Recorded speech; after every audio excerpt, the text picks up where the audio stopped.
시청자 여러분, 특집 JTBC 뉴스룸을 시작하겠습니다. 윤석열 대통령이 오늘 조기 퇴진을 거부하고 업무에 복귀했습니다. 28분 20초 동안 이어진 대국민 담화를 통해 닷새 전 1분 50초짜리 사과를 완전히 뒤집으면서입니다. 오늘 담화에서 대통령은 2시간짜리 내란이 있느냐고 되물었습니다. 국회 문을 부수고 의원을 끌어내라고 대통령이 직접 지시했다는 증언들이 쏟아졌는데도 내란의 의도 자체를 부인해버린 겁니다. 이런 가운데 국회에서는 네 번째 김건희 여사 특검법이 통과됐는데 김 여사와 관련해선 어제 뉴스룸이 단독 보도했던 김 여사의 세계문화유산 종묘 차담회가 공식 행사가 아닌 사적인 행사였다는 정황을 저희가 또 단독 취재했습니다. 참석한 외국인이 코바나 콘텐츠가 기획했던 전시회의 작가, 가족이었던 겁니다. 하나씩 상세히 보도해드리겠습니다. 먼저 대통령 담화부터 강희연 기자입니다. 윤석열 대통령이 오늘 오전 대통령실 청사에서 네 번째 대국민 담화를 발표했습니다. 윤 대통령은 시작부터 거친 표현을 써가며 야당을 비판했습니다. 지금 야당은 비상계엄 선포가 내란죄에 해당한다며 광란의 칼춤을 추고 있습니다.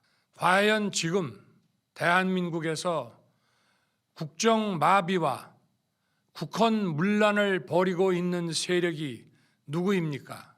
30분 가까이 이어진 담화에서 윤 대통령은 야당 때문에 비상계엄령을 선포할 수밖에 없었다며 계엄 선포의 정당성을 주장했습니다.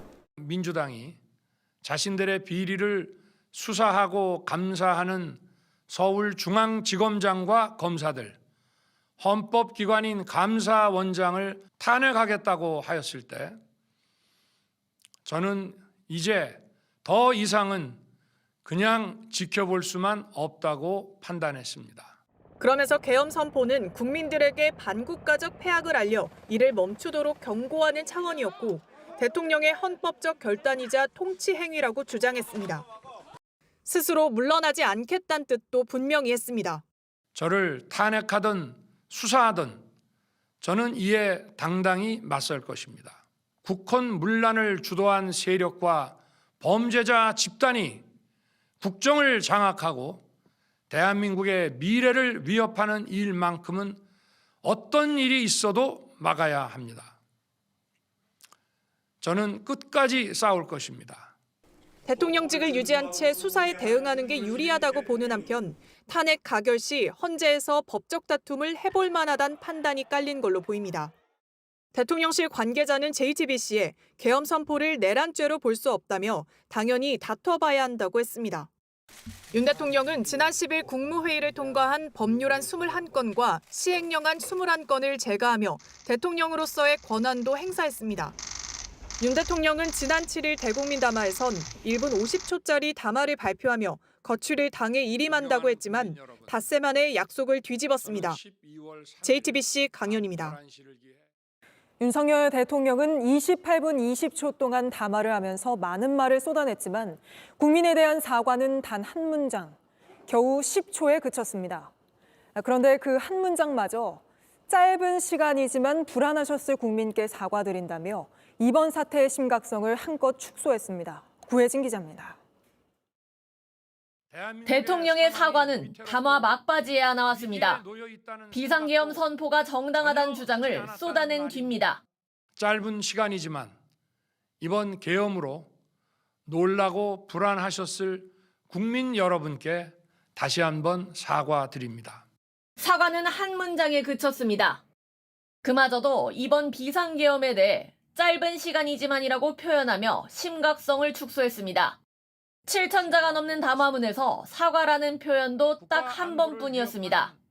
사과의 진정성을 의심하게 하는 대목입니다. 윤 대통령은 비상계엄의 배경과 과정에 대해 설명하며 내란 혐의에 대한 방어에 나섰는데 지금까지 드러난 사실과 부딪히는 내용이 다수란 평가가 나옵니다. 또 극우 유튜버 중심으로 제기되는 부정선거 의혹을 설명하는데 긴 시간을 할애했습니다. 민주주의 핵심인 선거를 관리하는 전산 시스템이 이렇게 엉터리인데 어떻게 국민들이 선거 결과를 신뢰할 수 있겠습니까? 야당은 대통령의 담화가 반헌법적 가짜뉴스와 거짓 선동이었다며 강하게 비판했습니다. 즉각 사죄하고 퇴진함이 마땅함에도 오히려 국민과 국회에 선전포고를 했습니다. 윤석열을 이대로 둔다면 거짓 선동과 극단적 분열이 대한민국을 회복할 수 없는 위기에 빠뜨릴 것입니다. 국민의힘 한동훈 대표도 민주주의 관점에서 용납하지 못할 내용이라고 평가했습니다. 지금의 상황을 반성하는 것이 아니라 지금의 상황을 합리화하고 사실상 내란을 자백하는 취지의 내용이었습니다. JTBC 구혜진입니다. 네, 윤 대통령의 담화 주요 내용만 팩트체크한 게 이 정도고 따져봐야 할 게 더 많습니다. 윤 대통령은 사상자가 발생하지 않게 만전을 기하도록 했다며 사병이 아닌 부사관 이상의 정예 병력만 이동시켰다고 했습니다. 이것도 거짓입니다. JTBC 취재 결과 당시 국회에는 수방사 사병 61명이 출동했습니다. 신진 기자입니다. 지난 3일 국군 장병 부모들은 뜬 눈으로 밤을 지샜습니다. 국회에 진입한 군인들, 믿기 어려웠고 남의 일이 아니었습니다. 특전사는 아니지만 그래도 군인한테 제일 먼저 갈 거 아니에요. 투입이 된다고 해서 시키는 대로만 할 것이며. 군대 간 아들이 연락이 안 된다. 동원된 군인들을 보니 마음이 찢어진다는 걱정이 쏟아졌습니다. 접경지에 복무 중인 군인이 유서를 쓰라는 지시를 받았다는 의혹도 나오면서 분노는 커졌습니다. 군 복무 중인 아들로부터 어떤 어머니께서 카카오톡 메시지를 받았습니다. 새벽에 군장하고 유서 쓰고 총 챙겨서 시내 진지를 구축하고 있다. 논란을 의식했는지 윤석열 대통령은 오늘 담화에서 계엄 작전에 사병은 투입하지 않았다고 했습니다. 사상자가 발생하지 않도록 안전사고 방지에 만전을 기하도록 하였고 사병이 아닌 부사관 이상 정예 병력만 이동시키도록 한 것입니다. 하지만 JTBC 취재 결과 거짓인 것으로 드러났습니다. 수도방위사령부는 계엄 선포 당일 군사경찰단 사병 42명을 투입했다고 국회에 보고한 것으로 확인됐습니다. 작전에 투입한 수방사 군사경찰단은 총 75명, 장교 8명, 부사관 25명, 사병 42명으로 사병이 절반 이상이었습니다. 수방사 군사경찰단은 평소 탈영병 체포 업무 등을 수행하는데 계엄 당시엔 국회의원 체포조로 투입했을 가능성이 제기됩니다. 이재명 대표, 한동훈 대표, 의장 이 3명을 체포하는 체포대가 만들어져서 각기 움직였다라는 것이 확인이 됐습니다. 수방사 소속 일경비단 투입 인력 총 136명 중에서도 19명이 사병이었던 것으로 확인됐습니다. JTBC 신진입니다. 윤 대통령은 오늘 야당 때문에 한미 동맹이 무너질 거라고도 주장했는데 정작 한미 동맹은 윤 대통령의 내란 사태 때문에 위기를 맞았습니다. 내란 사태 이후 한미 두 나라 사이의 고위직 대화는 모두 중단, 사실상 올스톱 상태인 걸로 파악됐습니다. 워싱턴 정강현 특파원입니다. 미국 국방부는 내란 사태 이후 한미 간 소통에 대해 원론적 답변을 내놨습니다. Yeah, cooperation conversations continue on. 하지만 미국 정부 내부 분위기는 공식 답변과는 온도차가 컸습니다. 외교안보 정책에 관여하는 한 미국 정부 당국자는 JTBC에 계엄 상황 이후에도 한미 간 고위급 대화는 이루어지지 않고 있는 것으로 안다고 전했습니다. 이 당국자는 또 계엄 상황 이전이든 이후든 한국 정부로부터 공유된 게 거의 없었다는 점에서 미국 정부 내에서 상당한 문제의식을 갖고 있다고도 말했습니다. 바이든 대통령이 상당 기간 한국의 정치 상황에 대한 언급을 하지 않고 있는 점도 이런 불만을 우회적으로 나타내는 거란 분석이 나옵니다. 실제 조태열 외교부 장관은 계엄 직후 필립 골드버그 주한 미 대사의 전화를 받지 않은 것으로 나타났습니다. 상황이 너무 급박하게 돌아가고 있고 잘못된 정세 판단, 상황 판단으로 해서 미국을 미슬리드하고 싶지 않아. 조 장관은 뒤늦게 블링컨 국무장관과 통화하고 골드버그 대사와도 만나서 상황을 설명했지만 미국 대사 측의 불만이 상당했던 걸로 전해집니다. 이런 가운데 윤 대통령은 오늘 야당으로 화살을 돌리면서 한미동맹이 위태로워질 거라고 주장했습니다. 우리 안보와 경제의 기반인 한미동맹, 한미일 공조는 또다시 무너질 것입니다.